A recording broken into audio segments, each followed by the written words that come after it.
Tenemos en este momento vía Zoom a Raúl Olivera, que es coordinador ejecutivo del Observatorio Luz Ibarburu. ¿Cómo le va?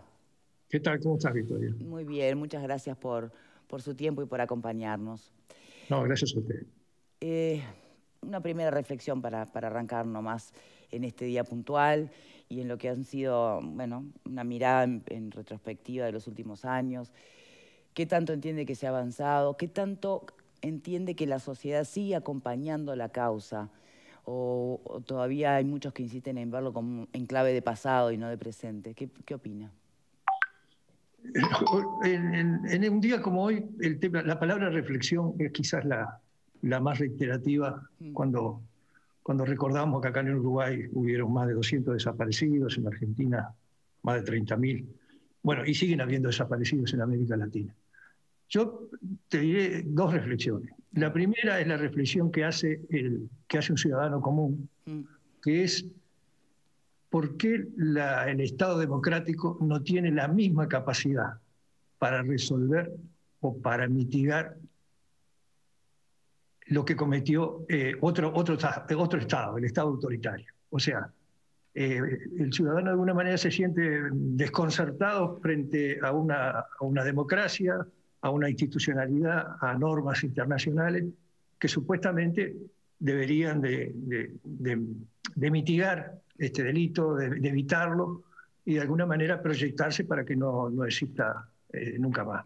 La otra reflexión me parece que la tienen que hacerse los estados, o sea, cuánto los estados han puesto de su capacidad, de sus instituciones, para que este delito, este crimen no se siga cometiendo. Entonces, de alguna manera, las cuentas pendientes que tiene el Uruguay no es una cuenta pendiente con relación al pasado.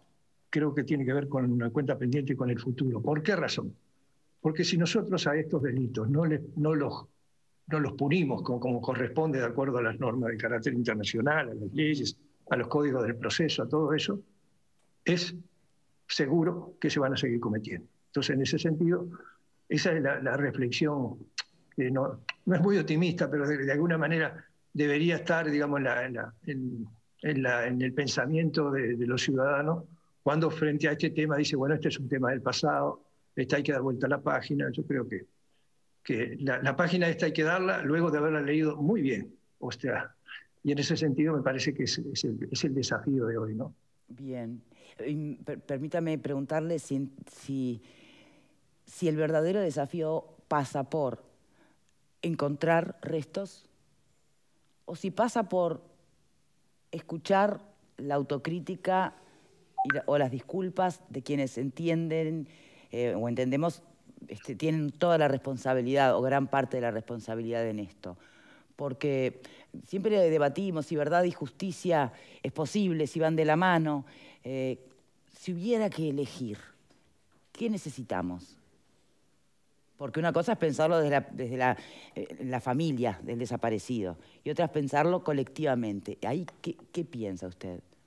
No, ahí por supuesto que hay un matiz, digamos, la relación, digamos, de la desaparición de un ser querido con relación a un familiar tiene un carácter distinto a la relación que tiene ese delito con relación al ciudadano. Yo creo que acá en Uruguay hubo dos perversiones que se vienen arrastrando casi de la salida de la dictadura. La primera fue pensar que acá en el Uruguay el terrorismo de Estado solamente cometió el delito de desaparición. O sea, cometió mucho más delitos. Sin embargo, esos no han estado en la agenda. Esa es una perversión que de alguna manera se siguió hasta hoy, porque hoy de alguna manera, hasta el propio gobierno actual dice, bueno, nosotros nos hemos comprometido a buscar a los desaparecidos, pero sobre el tema qué van a hacer con lo relación a la responsabilidad de todo eso, ahí hemos tenido discursos, la verdad que son bastante embromados con relación a eso. Y la otra perversión tiene que ver con el tema de la justicia penal. O sea, yo consigo la justicia penal como un resguardo que se creó para cuidar al ciudadano de los autoritarismos del Estado, del autoritarismo del Estado. Y sin embargo ha habido una perversión desde la ley de caducidad, que fue establecer determinadas normas que en vez de cuidar al ciudadano, lo perjudicaron, o sea, le quitaron derechos. Bueno, y en ese marco me parece que la reflexión hoy con relación a un día tan especial, que no solamente es una iniciativa de FEDEFAN, digamos, FEDEFAN no solamente declaró el Día del Detenido Desaparecido en determinado momento, sino que pensó en los instrumentos mejores para combatir un delito que tiene su grado de complejidad. ¿Por qué? Porque se pone, digamos, todo el aparato del Estado para cometerlo. Y el hecho que se haya puesto todo el aparato del Estado para cometerlo es los resultados que tenemos hoy desde el punto de vista de la ubicación de los restos de los desaparecidos, de saber lo que pasó con ellos. Eso me parece que es un elemento que deberíamos de pensar hoy, ¿no? ¿Y hasta dónde vamos a tener la expectativa puesta en que esto sea un tema que tienen que resolver los estados o los gobiernos cuando la información la tienen particulares, que incluso se están muriendo y se están muriendo con esa información? No, ¿hay forma de cambiar la aproximación al tema o no? No, los que tienen la responsabilidad fueron agentes del Estado, y el Estado tiene información. O sea, lo que ha aparecido en algunos de los archivos, digamos, que se han logrado tener, los archivos desclasificados de Estados Unidos, los propios archivos acá de Uruguay, nos muestran que en realidad no eran ladrones, desaparecedores individuales, no era una asociación de desaparecedores que funcionaba parte del Estado. Era parte del de la estructura del Estado, que puso todo. O sea, había determinados delitos que se cometieron, como fueron los traslados clandestinos, sí, la apropiación de menores, que exigió efectivamente mover toda la estructura del Estado en función, digamos, del cometimiento de determinados delitos. No, claro, pero hoy, a ver, no es hoy, las Fuerzas Armadas, por ejemplo, hemos escuchado hasta el cansancio, comprometerse en la búsqueda de la información a través de las personas que la pudieran tener. El propio expresidente Tabaré estaba dispuesto a negociar localización de desaparecidos, de restos, a cambio ni siquiera de dar el nombre de la persona, ¿no? Del militar en cuestión. Entonces, hay individualidades que tienen información que no la tiene hoy tal vez la institucionalidad. ¿Cómo se hace con eso? Bueno, la primera cosa, yo no compartí en su momento ni comparto ahora que el tema de la información sea una moneda de cambio. O sea, yo te doy información a cambio de que no me hagas nada.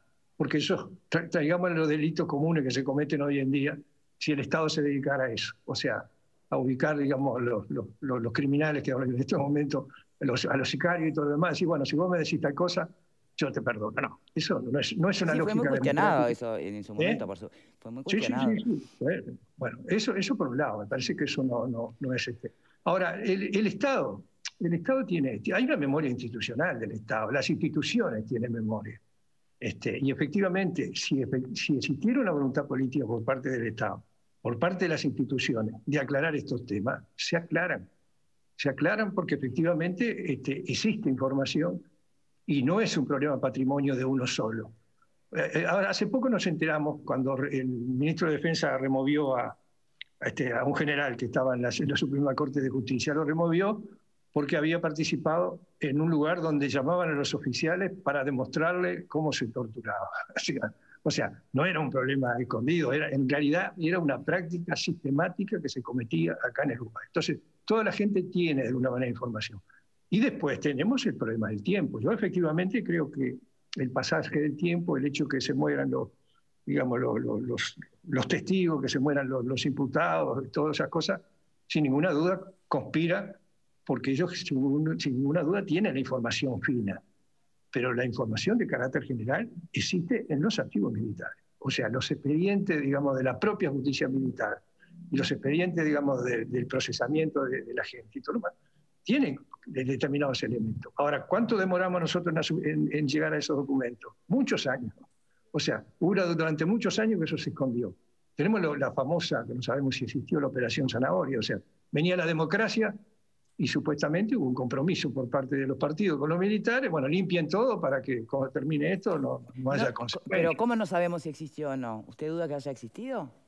No, yo yo creo que sí, que efectivamente algo debe haber existido, pero no tengo la prueba, no tengo la prueba. Yo lo que digo es que si nosotros nos guiamos por la información que nos dieron los militares, en realidad los pocos desaparecidos que aparecieron, los restos que aparecieron, no los podíamos haber encontrado porque según ellos lo habían incinerado y tirado al mar. Claro. Lo mismo sucedió en Chile. En Chile hubo una mesa de diálogo entre militares y víctimas donde los militares dijeron, sí, a fulano tal, lo tiramos en el paralelo 38, tal, y después aparecían en los cuarteles, digamos, de los militares. O sea, que en ese sentido las Fuerzas Armadas se comportaron como verdaderos delincuentes. No solamente cometían los delitos, sino que hacían todo lo posible para... Y bueno, capaz que es lógico en un ladrón de gallina, pero no en un Estado donde hay autoridades y hay posibilidades de exigencia, digamos, de responsabilidades, ¿no? ¿Qué habría que escuchar decir a las Fuerzas Armadas hoy? Las Fuerzas Armadas, la primera cosa que tienen que hacer es poner a disposición, digamos, de la sociedad y de las instituciones del Estado toda la información que existe en su poder, la que existe legalmente y la que existe ilegalmente. Recordemos que... También hay mucha información que pasó por la nariz de los presidentes y de los ejecutivos a través del tiempo, firmando, dándola por válida, y tenía un montón de información que por acá pasó, ¿eh? Sí, cómo no. Sí, yo creo que es así, Efectivamente, hubo información que no se le dio importancia, hubo información que durante muchos años, aún hoy, hay informaciones que no están donde deberían estar. O sea, están a veces las instituciones militares y no están donde deberían estar los archivos estatales de la represión, que es o en la Biblioteca Nacional o en la facultad o algo por el estilo. Entonces, el hecho, hay una profunda reflexión sobre el tema del manejo de los archivos que se ha hecho a nivel internacional y todo lo demás, del manejo y de la necesidad que se tiene de mirar los archivos, a veces a veces no, siempre con una mirada que efectivamente los archivos de eso no dicen toda la verdad, dicen una parte, porque la mayoría de los archivos, inclusive los interrogatorios lo hacían ellos a su cuenta de cosas, firmá acá y si no firmás vas a la máquina de nuevo. Bueno, en ese sentido no hay que darle más mérito a eso que simplemente tener a veces el nombre de quién era el juez sumariante, quién era el tipo que lo interrogaba, de alguna manera, para saber las responsabilidades que pueden haber en los asesinatos, en la tortura, en la violación, en la apropiación de menores, bueno, en todo el cúmulo de delitos que de alguna manera se cometieron. Yo creo que la sociedad uruguaya, en este tema, y en la sociedad uruguaya, en la sociedad latinoamericana, y ¿las sociedades están comprometidas o no realmente? Bueno, yo creo que sí. Yo creo que están comprometidas en la medida que el Estado dé señales claras de qué estamos hablando. O sea, cuando se habla que en realidad, como en el periodo, digamos, del doctor Sanguinetti, que decía acá no hay niños desaparecidos, sí, acá no hay desaparecidos. Bueno, si ese es el discurso estatal, sin ninguna duda, la preocupación que puede tener un ciudadano sobre los desaparecidos no la va a aceptar. No va a decir, no, si acá no hay esas cosas. Ahora, cuando aparecen esas cosas, nos damos cuenta que efectivamente hay eso que se negó.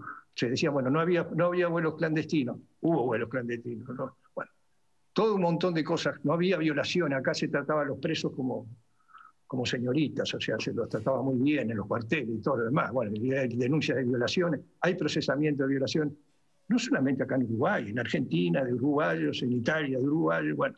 Entonces, ese cúmulo de cosas me parece que nos revientan la cara a la sociedad y lo vemos el 20 de mayo, o sea, donde efectivamente hay una movilización importante de la sociedad que ve este tema, que quizás lo vea con matices, ¿no? Habrá quienes piensan que en realidad es un problema de solidaridad con los familiares, había quien lo pensara desde el punto de vista de la justicia, otro desde el punto de vista de la memoria, y otro con relación a sus parientes, digamos, a sus antepasados, todo lo demás. Pero ese cúmulo suma. Olivera, le agradezco muchísimo por su tiempo y dejó justamente sobre la mesa eso de que se mira con matices este tema. Me sirve mucho para preguntar aquí a mis panelistas desde qué lugar miran este tema. Por supuesto, le ofrezco la posibilidad de un comentario final para cerrar este Zoom, con lo que le parezca a usted trascendente mencionar en este día. Y yo creo que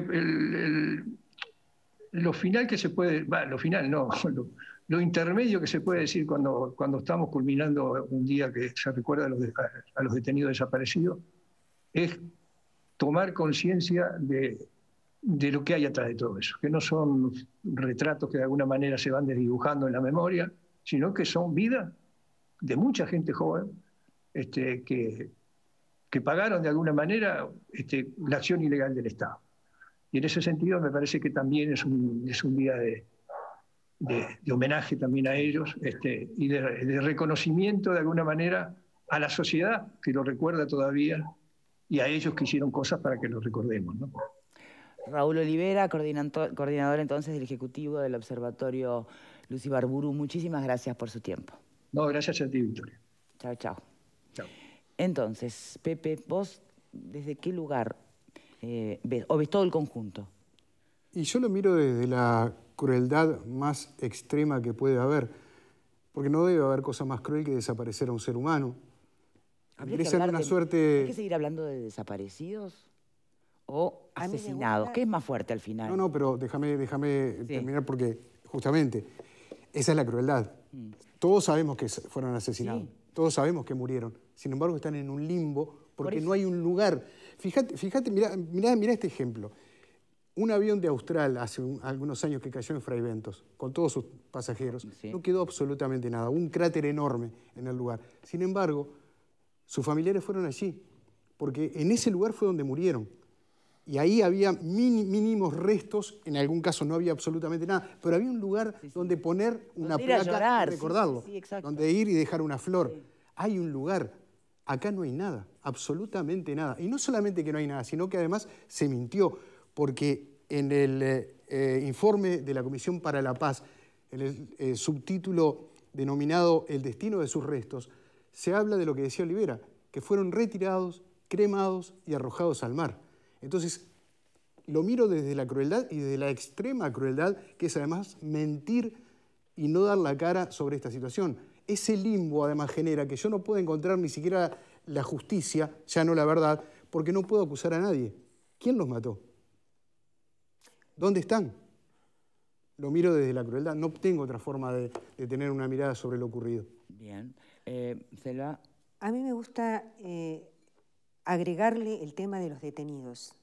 Es el Día de los Detenidos y Desaparecidos. Algunos detenidos tuvieron la suerte de no morir en la tortura, pero estuvieron a punto, porque fue así, o sea, y muchos de los detenidos fueron torturados a niveles increíbles y recién hace unos años, bueno, ya ahora pasaron varios años, hubo unas 30 y pico de mujeres, casi 40, que se atrevieron a hablar de lo que les habían hecho. Entonces, cuando las mujeres tomaron esa decisión y se escribió un libro, todo el mundo se estremeció por la barbaridad de lo que se les hizo. Entonces, cuando uno llega a que el Estado, como Estado, ejecuta sobre personas que en muchos casos solamente eran personas jóvenes y personas que no tenían más que ideas para combatir, no eran personas que hubieran estado en la guerrilla o armados, ni mucho menos, uno encuentra lo que esta gente terminó tapando durante tantos años, porque el corporativismo sirve cuando lo que se trata es de fundar una concepción de las Fuerzas Armadas que esté cimentada sobre el respeto a la persona. Ahí yo lo aplaudo, pero a su vez, cuando el corporativismo sirvió para que muchas de estas personas llegaran a ser generales y todos les pagamos el sueldo de generales y se jubilaron como generales, y ahora acaba de fallecer Nino Gavazo, que es, yo digo, es una especie de ícono, ¿no? Y con Nino Gavazo hablo también de Gilberto Vázquez y de otro montón de personas que incluso estuvieron dispuestos a sacarle a los niños, a tener a las mujeres que dieron a luz esos bebés, se los sacaron y se los dieron o los vendieron a otras personas. Entonces, cuando uno llega a ese grado y dice, ¿cómo esta persona participó y estuvo formando parte de esta sociedad sin tener nada que penar por lo que hizo? Porque no penaron nada, hasta se les hizo una cárcel especial, se les siguió pagando las pensiones al propio Nino Gavazo. Teníamos en las veces que se lo llevaba a juicio, lo veíamos sonriente, como si fuera una estrella de cine. Yo digo, esas cosas bárbaras que ocurrieron no movilizaron a los compañeros de armas de esas Fuerzas Armadas que dicen que dicen defender para que abrieran las compuertas, como pide Olivera, y denunciaran lo que sabían que había ocurrido y se pusieran a disposición de los investigadores los expedientes, que algunos estarán absolutamente trucados, pero no importa, pero ahora aparecen cosas, quiere decir que los hubo y no se siguió investigando. Yo creo que el debe que hay con estas personas, pero sobre todo con la historia de los uruguayos, los que por lo menos participamos de la época de la dictadura, es un debe muy grande, sí, porque que más, no se cura. Si no es por el lado de la empatía o la solidaridad con las personas puntuales y sus familias, ¿qué hay de ser cómplice de alguna manera con el concepto de impunidad del Estado ante el terrorismo? Absolutamente. Que son no se puede vivir con un pero Estado impune. ¿Qué pensás por acá? No se puede. Bueno, yo primero, antes que nada, el respeto al dolor de los familiares de las víctimas. Para los que nos formamos cercano a la vida política en épocas de la dictadura militar, estábamos de un lado solo de la historia, por lo menos quisimos estar de un lado solo de la historia, que es tratar de ponernos en el lugar de la gente que la pasó mal y que la sufrió. O sea que, desde ese punto de vista, solo tengo palabras de solidaridad y de dolor, pero no me gustan las visiones maniqueas ni tampoco la hemiplegia para analizar la historia. Creo que hay una historia que se quiso contar desde un solo lado y que cuando se habla de verdad y justicia, si queremos realmente aplicar esos dos términos de verdad y justicia, deberíamos esclarecer históricamente una cantidad de situaciones que se dieron en los dos bandos en disputa, porque acá hubo una guerra, o por lo menos yo lo entendí así hasta el año 73. Después del año 73 hubo muchas aprehensiones, torturas y detenciones que considero deleznables y que me gustaría que se condenaran para siempre. Pero hasta el año 73 hubo una lucha de un movimiento armado contra una democracia y ahí pasó de todo. Yo tengo una cantidad de nombres acá de situaciones que sucedieron, de víctimas de un lado y del otro, que los victimarios jamás pasaron ni un minuto por un juzgado. Y a esos, supongo yo que cuando se habla del dolor, me imagino el dolor de la gente que no pudo hacer ni un minuto de duelo a sus seres queridos, y no me gustaría estar ni un momento en ese lado, pero tampoco me gustaría estar en la piel de ese comerciante que yendo a su casa lo mataron, de ese médico que lo mataron, de esa señora Dora Isabel que en el año 1962, frente a unos disturbios que hacían los cañeros de Bella Unión, le dispararon, estaban adentro de un plenario intersindical, le dispararon un balazo y se murió. A lo que le pasó a Carlos Burgueño, al padre, lo hemos entrevistado acá, de Domingo Burgueño, abatido por una bala perdida en Pando. Hay gente en Pando hoy caminando por la calle que no pasó ni un minuto por el juzgado, y sin embargo fueron responsables de estos crímenes, y tengo los nombres, no tengo ningún problema en darlos. No sé, hay un montón de situaciones de un lado y del otro que fueron deplorables. Yo creo que con el tiempo el sistema jurídico internacional en materia de derechos humanos fue muy sabio y fue estableciendo una analogía entre lo que fue el terrorismo de Estado, algo que desprecio totalmente, con lo que fue el terrorismo en general, ¿tá? Porque hay de un lado y del otro situaciones que lamento profundamente y desprecio profundamente. El gran problema que vamos a tener hoy en día es que pasaron 15 años de gobierno justamente del Frente Amplio. Los presidentes que estuvieron fueron los jefes supremos de los comandantes de las Fuerzas Armadas. Y ellos no solo no pudieron acceder a la verdad, sino que en algún caso hay sospechas muy visibles, lo acaba de decir el entrevistado, que ha habido pactos entre militares y guerrilleros, entre militares y políticos de todos los sectores, para que la verdad no salga nunca a luz. Entonces, me parece que por ahí habría que buscar, y me gustaría saber por qué se desperdició esos 15 años de gobiernos de izquierda, de gente más afín tal vez con algunas ideas, para no haber llegado a una verdad que todos buscamos, que todos anhelamos, pero que con el paso del tiempo cada vez más se corre peligro que se pierda, porque se van muriendo los protagonistas. Alfredo, ¿se desperdiciaron los 15 años de gobierno del Frente Amplio en este tema?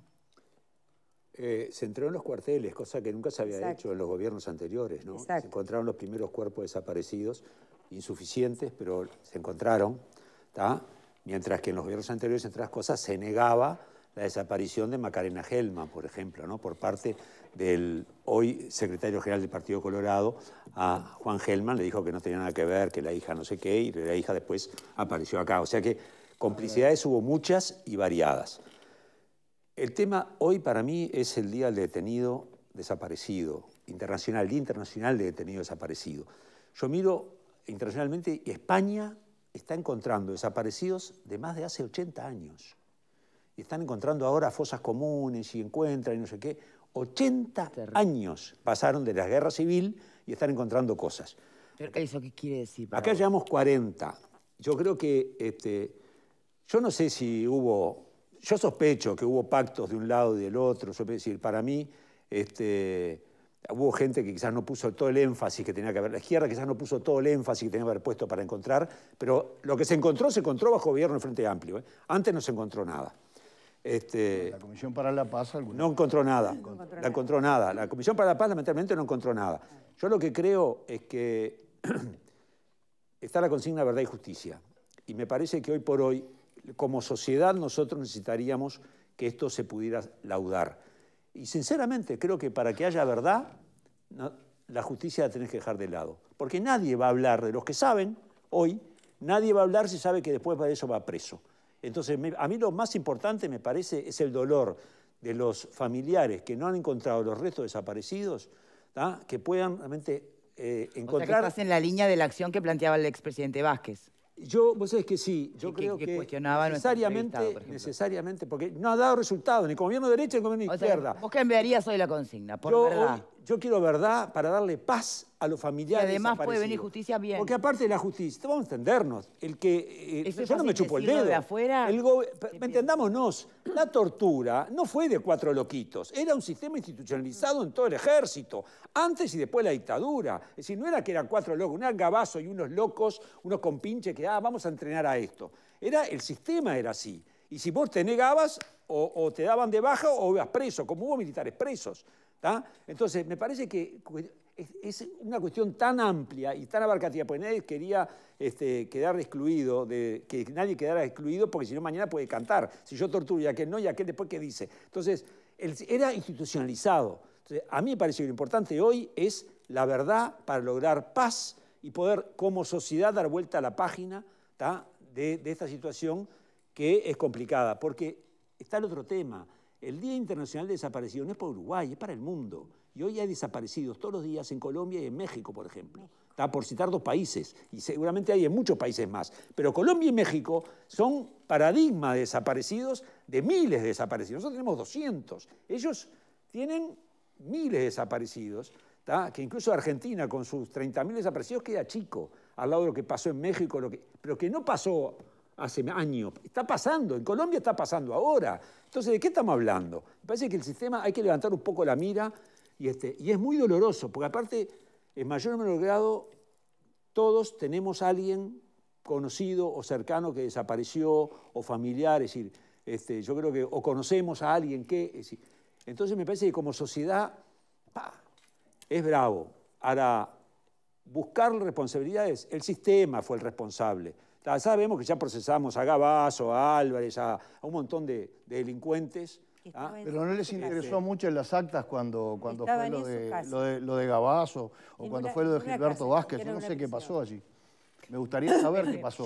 ¿Serías capaz de dejar de lado la justicia para... ¿Te afiliás a la teoría esa de, bueno, vamos por verdad, a ver si verdad sin justicia nos permite llegar a la verdad? Y yo creo que la verdad tiene que estar ante todo, ¿no? Y me parece que después de la verdad puede venir la justicia también, pero no concibo que no haya justicia. Lo digo honestamente. Tampoco concibo, y esto se lo digo con todo respeto a Juan Ramón, que estemos hablando hoy, cuando estamos hablando de desaparecidos, de personas que no han desaparecido. Yo lamento enormemente esas muertes que tú mencionas, Juan, pero no estamos hablando de desaparecidos. Esas personas no desaparecieron. Sus familiares tienen una tumba donde ir a dejar una flor. Y es doloroso, claro que lo es, y no estamos hablando de muertes de primera y muertes de segunda. Todas las muertes valen exactamente lo mismo. Pero estamos centrados hoy hablando de desaparecidos. Y la desaparición es un acto de extrema crueldad. No, yo sumado a la mentira, comparto además. y no quiero ser, además, lo aclaré, no voy a quiero ser comparar irreverente. el terrorismo no de quiero Estado. ser irreverente, pero si hablamos de verdad y justicia, yo soy familiar de una persona que fue abatida por la sedición, como el caso del capataz de Nivoplas, por ejemplo, por decir un caso, por el hecho de denunciar que asaltaron a Nivoplas 15 días antes, lo agarraron los sediciosos y lo mataron. Perfecto. Esa persona, es cierto que hay una diferencia porque sus familiares pudieron velarlo, pudieron enterrarlo, pero las personas que mataron, los sediciosos que mataron a ese capataz, no estuvieron un solo día presos, no se sabe quiénes fueron, Mirá. no fue nadie procesado. Entonces yo digo, No es cierto. a la familia de lo que esas decís. víctimas, no, tengo No es cierto lo que toda decís. la relación. Perdón. Igual sería otro debate, 20 está casos, bien. No es 20 cierto casos que lo no que hubo un decís. solo responsable. Entonces yo digo, ¿quién fue el que le dio la inyección letal a Pascasio Báez? ¿Se sabe? ¿Se sabe? ¿Fue preso por eso? Yo no lo sé. Entonces yo digo, Uruguay, ¿no? hay que hablar solo de un lado. A ver, Hay que hablar solo de un pará, lado. vamos a O sea, yo me tengo que callar la boca por respeto y no puedo hablar de verdad y justicia para todos en un momento. Es absolutamente válido lo que estás válido, pero sería planteando, otro debate. Pepo, pasa? pero No vamos a fue una escuchar guerra, otra opción. estás equivocado. ¿Qué pasa, Selva? La no teoría fue de una los guerra. dos demonios, que fue la que instauró Sanguinetti, el secretario de tu partido, es una teoría mentirosa, porque en este país no hubo guerra como tal. Hubieron actos de guerrilleros, de gente armada, te voy a decir así armada, ni siquiera hubo una guerrilla urbana como está concebida en otros países.